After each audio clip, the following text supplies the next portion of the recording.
My name is Mr. Telpy. I teach math at the upper school and computer science. I coach crew and advise sophomores. And I'm here to talk a little bit about our experience over the last few weeks and what it's going to look like going forward. You might be looking at your teachers and your classes and thinking to yourself, what do they see that I don't? How are these adults handling things different than I might be? And I'm here to tell you that they're not. It's exactly the same. We feel exactly the same things that you're feeling. We're nervous to be inside all the times. We're nervous to be doing things online. We don't feel like we're always doing our best. And I want you to know that the only reason we seem different is because of the experiences we've had in the past. And some of you might know that I spend my summers in the mountains of Wyoming, and I'm hoping to share a story with you that illustrates what I'm talking about. So last summer, I was out with some friends on a horseback ride in the mountains.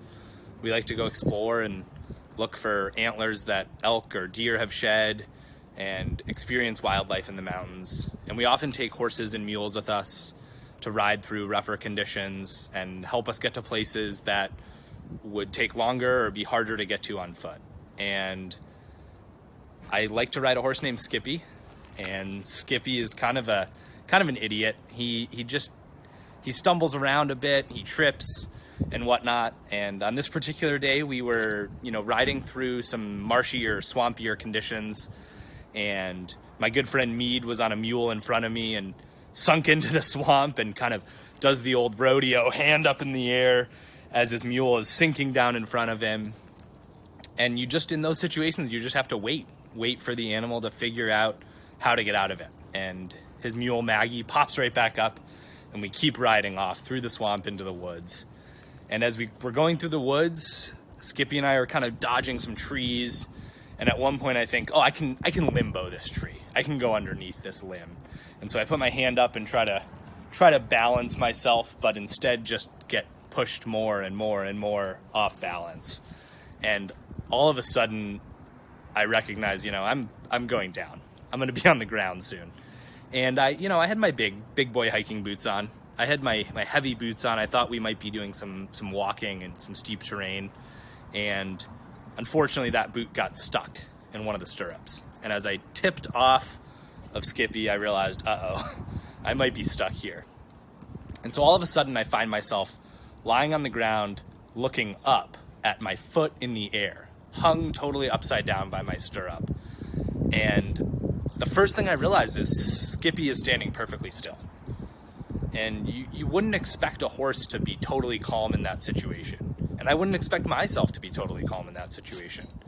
But somehow I was. And somehow I realized that in that moment, I had a totally different perspective on the world and on the situation. In that moment, it felt like I actually had time to figure out what to do and how to get my foot out of that stirrup and somehow stand back up and maybe get back on the horse that day. And I think that really tells a lot about what we're dealing with right now. All of a sudden, we're going through life. It's January. It's the new year. We're thinking about things like graduation and how we're going to handle the rest of our classes for the year. And all of a sudden, we're at home. We're in our pajamas, and we're taking classes on a computer screen.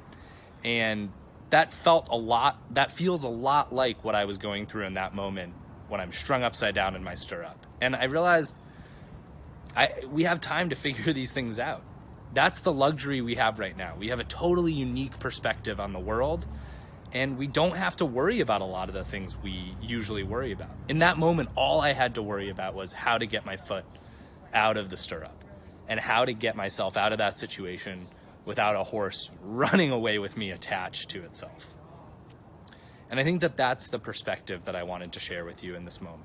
How we can look at a situation and say, not how did we get here or why did we get here? Because frankly, we don't know. But instead we can say, how can I work through this situation? How can I shift my perspective and focus on just what's meaningful right now, just what's going to get me through to the next day? And so I want you to know that during these times, it's not that the adults around you have things figured out that you don't. probably a lot of you would have stayed on that horse and not even come off in the first place.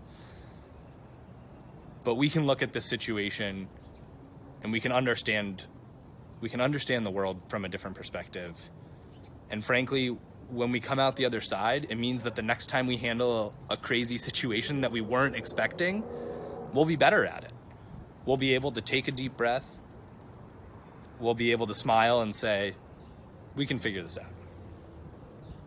So I just wanted to say that we're all feeling the same way that you are at home, and we're in it together, and it's amazing. We still get to see each other. We still get to talk to each other, and I'm really grateful that I can still be around you all, at least virtually. So I just want to say that we're all in the same situation. We're all doing the same things. We're lucky enough to be at home, to be able to still see each other and talk to each other. And that's really exciting. We should look at this new perspective from a positive light and hopefully enjoy it as much as we can, because frankly, how many times in your life are you going to be strung upside down in a stirrup, looking up at the world, recognizing that it's at the same time scary and exhilarating? So on that, welcome to community meeting, and I will pass it off to Ms. Llewellyn and her anatomy and physiology students to talk about the biology of stress. Thanks, Mr. Telpy. For those that don't know, I'm Ms. Suellen, and normally I stand up here in my role as Director of Student Leadership and Service, but today I'm going to stand here as the anatomy and physiology teacher. The event that Mr. Telpy described reminds me that while one thing, like working on a ranch for a summer, can be amazing most of the time, it can also be scary or bad sometimes. Stress itself can be like that too, so evolutionarily, stress is really important for our survival. You may have heard of the fight or flight or even freeze response. This is when our body gets an adrenaline rush in the moments of threat.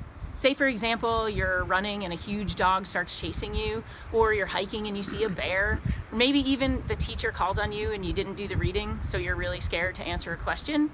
So the hormones released in those few minutes when we feel really scared help us to respond and survive in those times of fear. So after a few minutes though, the situation passes and the hormones disappear and we normally feel fine again.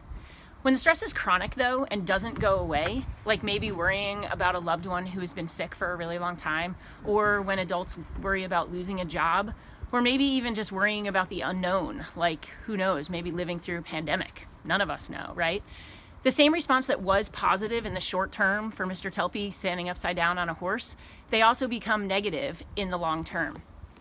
In the past few weeks in anatomy and physiology, our students have been studying how these hormonal responses, or the endocrine system, help the body respond in different times of our lives. My students are here to share a little bit about what they've learned, about why it's important to deal with long-term stress in a really healthy way. So if you have any questions about these videos or what they share, please feel free to reach out to me or any of the students. Otherwise, try and remember that, like Mr. Telpy said, we're all in this together and we will get through it, even if sometimes you feel like you're upside down on your horse. Thanks. Are you stressed? Tired of being stuck inside your house all day because of COVID-19? Believe it or not, this could be because your cortisol levels are too high. When cortisol, a naturally occurring steroid, is repeatedly released due to a bodily stress, it can hurt your body more than help it. Over time, your immune system becomes weak and prevents B and T cells from fighting infections, but it also has an overall effect on your mental health. Now, before you lose hope, don't worry, because there are so many ways to fight this, and it all circles back to mindfulness-based cognitive therapy. Art therapy is a great way to treat anxiety and promote self-awareness and self-esteem because it is a relaxing, problem-solving activity that helps you focus on solutions rather than the stress. In a recent study, it was shown that in 75% of adult cases, art therapy is proven to lower cortisol levels and can be especially beneficial for stressed-out high school students. So go to those open studios. One of the ways I love to relax is by journaling and getting my thoughts out onto paper. Studies have shown that journaling can reduce stress by serving as an emotional release. It can clear your mind and allows you to get in tune with your feelings. It also helps with problem solving. After a long day of hard work, there's nothing like coming home to your furry friend and having a good snuggle sesh. It's a great way to bond with them and also to relieve stress. A recent study has shown that after only 10 minutes spent with an animal, or even being in the room with them, can reduce your cortisol levels significantly.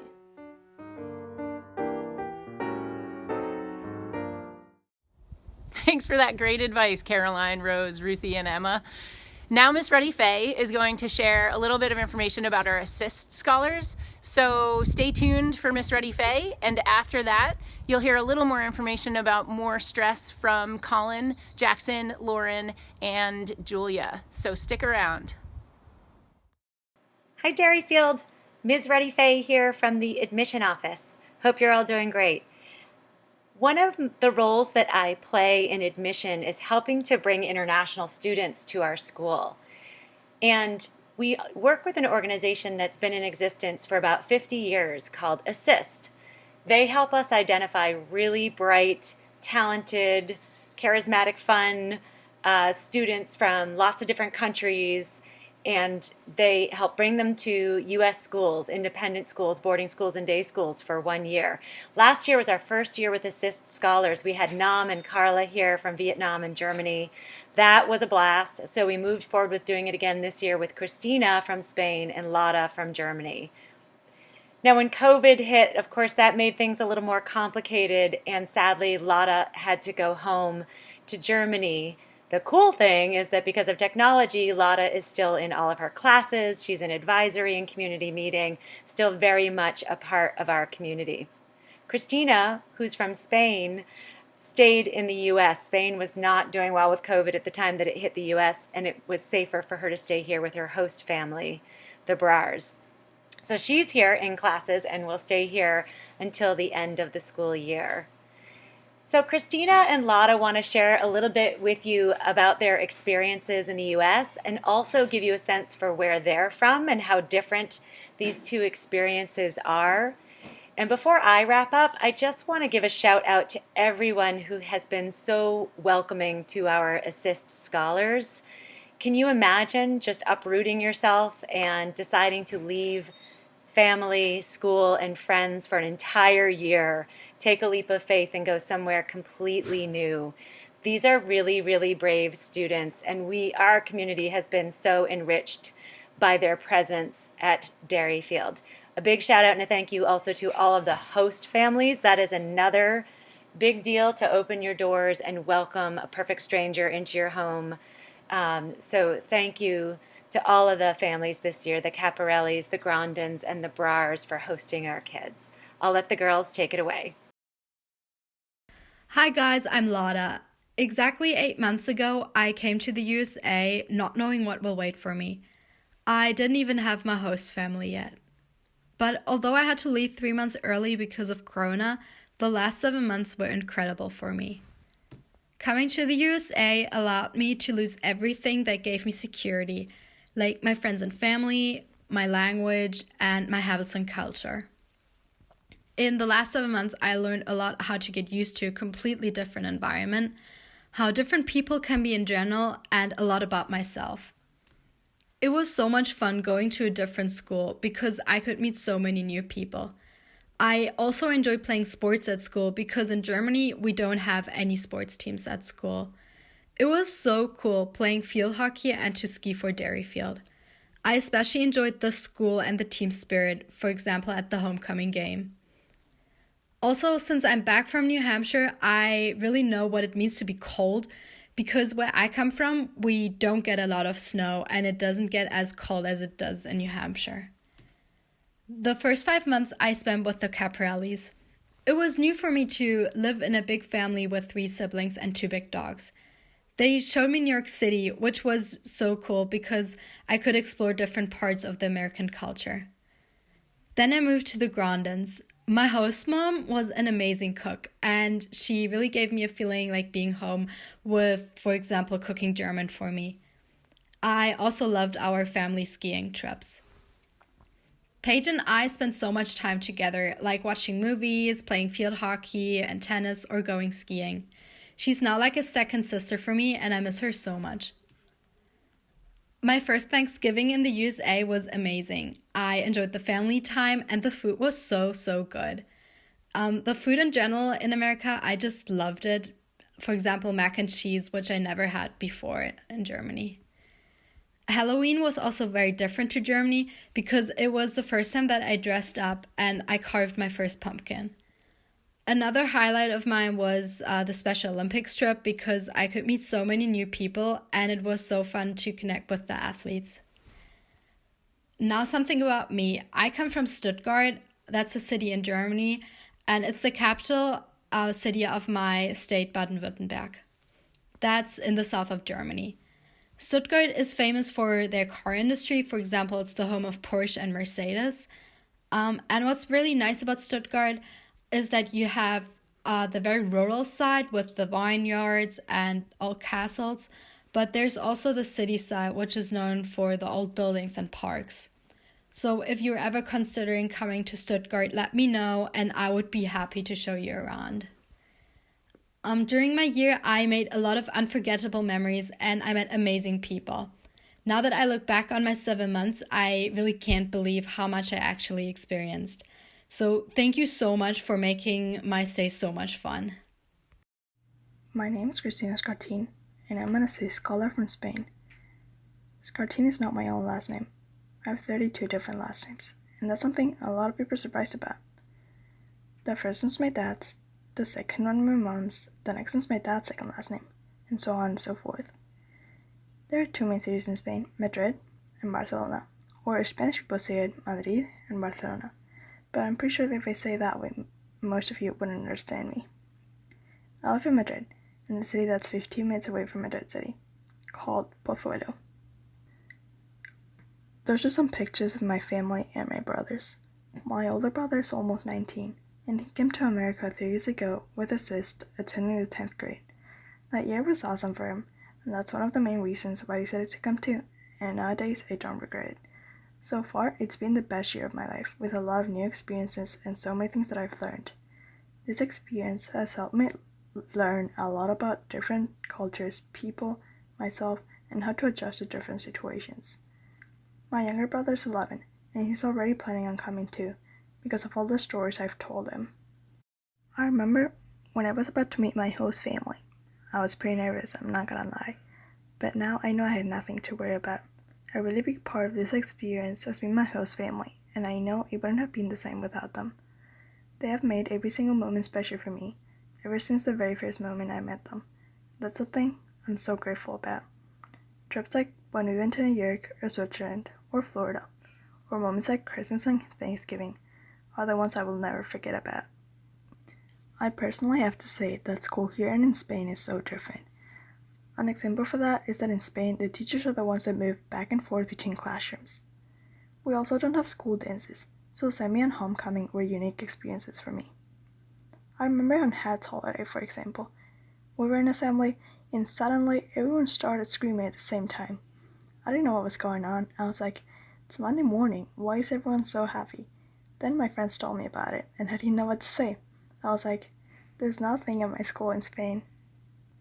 There are so many moments at Derryfield I will never forget about, like Halloween, or soccer, or basketball season, and moments like our 3-hour drive to almost Canada to play against Colebrook on a Friday night. Anyway, I hope the whole coronavirus situation finishes soon, so we can go back to school, hopefully have prom and spring season, for me, tennis season, and I can get to see my friends and teachers once again who have made this experience unique. Thank you. Hello, Derryfield. We've taken note of the gravity of this difficult time, especially for children. We can only imagine how it must feel to be an active elementary schooler during this time. To combat this boredom and remind students of the values of creativity, we have come to the realization that a healthy distraction such as Legos could be fulfilling for young kids. We understand that many students in our surrounding area do not have access to many toys or learning items, which is why we would like to organize a Lego drive from Derryfield students to younger students in the Manchester area. Please check your email to find the Google form that I sent out, and please consider donating any amount of Legos to the Lego Drive. We are working on ways to sanitize, pick up, and deliver the Legos to maintain social distancing during that process. If you have friends or family who you know have Legos that they'd be interested in donating, please spread the word with them or on social media and share the form or link with everybody. Thank you, and stay healthy. Our first song is Twist and Shout. The song was originally composed by Phil Medley and Bert Burns and was called Shake It Up Baby. The Beatles made this song popular when they covered it and changed its name to Twist and Shout. This was the last song on the B-side of Please Please Me and quickly became one of the top 50 songs of the year. Enjoy.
While we're stuck at home and doing our part to help flatten the curve, it's a very real possibility that you or someone you know is stressed out from this large change in lifestyle. If this is you, me and my peers from Miss Suellen's Anatomy and Physiology class may have a solution for you. Exercise and yoga. Thanks, Jackson. When encountering stressors, whether they be physical, mental, or emotional, the body prepares to respond to the challenge or threat by having the autonomic nervous and endocrine systems produce hormones, including the main one called cortisol. Cortisol is involved in energy production, but it also poses a lot of long-term negative effects, such as cardiovascular disease, obesity, diabetes, depression, immune system suppression, headaches, and back and neck pain. So, to reduce the amount of cortisol produced and return the body to normal, healthy levels, exercise is a fantastic solution. Catch, Jackson. 20 minutes of moderate aerobic exercise or 10 minutes of vigorous aerobic exercise per day can help lower your levels of cortisol and in turn lowering your amount of stress. Studies show that after about 20 to 30 minutes of exercise can lead to a long-lasting calming effect. This is due to an increased level of endorphins, which give you that sense of well-being. Besides the direct effects from endorphins, exercising can help with emotional stress because of its physical byproducts. Exercising can help with losing weight or getting stronger, which, in turn, increases self-confidence and improves overall mental health. But if exercise really isn't the thing for you, Lauren and Julie have another great solution. Even if you don't like to exercise, another great way to relieve stress in your body is by doing some yoga. Yoga makes your body release endorphins, and this then decreases the amount of stress hormones sent throughout your body. Yoga is also able to alter your blood flow to send to the areas of your brain where you're more stressed out. This stops the cycle of negative thoughts and makes you be able to relax. So even if you're not big into exercise, don't use that as an excuse. Yoga is a great alternative. And now Lauren's going to talk about how yoga benefits your immune system. Thanks, Julia. Some people don't know that stress on your body can actually compromise your immune system. Yoga is a great way to naturally encourage immune health. It helps lower those stress hormones that are compromising your immune system. It also activates your lymphatic system to get rid of any of those toxins that your body doesn't like. Unlike other forms of exercise that only focus on one part of your body, yoga works on everything, inside and out. So, if you're stressed out during this time, consider exercise or yoga to help lower your stress levels. Thanks, Colin, Jackson, Lauren, and Julia for those helpful tips. Now, everyone, we do understand that sometimes even knowing these strategies, it may not feel like enough. If you need more help dealing with the stress at this point, please know that Miss Perkins, Miss Stimson, all of your teachers and advisors, and your parents and friends are all here for you during this time. Seeing a counselor may be something that all of us will consider or need in the upcoming months, and there's nothing wrong with that too. So make sure you reach out. In the meantime, if you want some exercise, yoga, and some social connection, consider starting your day with Miss Branch and the rowers for a quick morning yoga session. It's an easy 10-minute yoga stretch every weekday morning at 8:10. And it's followed on Monday, Wednesday, and Friday by a 5-minute meditation, and on Tuesday and Thursday by a core session. So join the Derryfield rowing team at the Google Meet handle of DS-rowers. If you have any questions, reach out. Bye.